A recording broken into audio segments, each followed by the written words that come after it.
Faulty ignition switches have been blamed for several deaths and have led to GM's recall of 16 million vehicles this year alone. Mizio Nilieri is in Detroit with more of what's ahead this week for the automaker. GM CEO Mary Barra will be in the hot seat once again, but this time she won't be the only person who lawmakers hear from. Former U.S. Attorney Anton Valukas, who led GM's internal investigation, will also testify. The hearing, which is scheduled for Wednesday, will be held by the House Subcommittee on Oversight and Investigation. Barra and Valukas will answer questions about GM's internal report on ignition switch issues that lingered for more than a decade without anyone taking action. 13 deaths and multiple accidents are linked to the defect.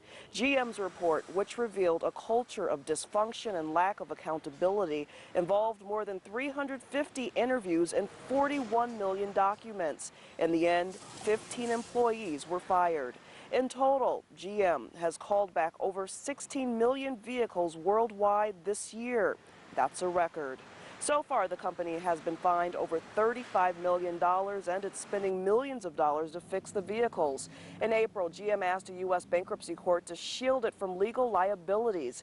It says today's GM isn't the same company as the one that went bankrupt in 2009, so it isn't responsible for the old GM's mistakes. That's angered many families of accident victims who feel the automaker is trying to avoid huge payouts. A judge is expected to decide if claims stemming before 2009 can be filed against the new GM. In the meantime, earlier this month, the company announced it will offer settlements to those whose loved ones were killed or hurt because of the defect.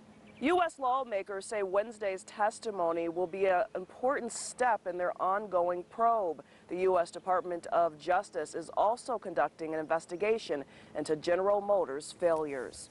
Mizio Nilieri in Detroit. I talked to automotive expert Lauren Fix about Mary Barra and the future of the auto industry. I think that she's doing the right thing. You have to start by setting a precedent by saying, you know what, we're not running this like a kindergarten, this is a business, and she is doing that. Now, apparently, from what we've read in the Valukas report, she did not have access to the information, the ignition switch at the time, because it was being covered up. So if she didn't have any access to that information, she's going to do what any good business person would do, and that is get rid of the people that were causing the problem. There may be more firings yet. There is still more investigation currently in place, and more current and past employees are being questioned by investigators. I think it just sets a statement for all car manufacturers that if there's a problem, don't let it sit, investigate it internally, and take action, especially if there are deaths involved. Now, many times there are accidents and they require some deeper investigation, but it's still the responsibility of the car manufacturers to put out safe vehicles. Many manufacturers are being ultra careful. We're seeing recalls for plastic switches that might wear down the road. And I have to give them credit for being proactive, but I think all manufacturers are going to be on guard now. Once again, Barra will go before Congress this Wednesday.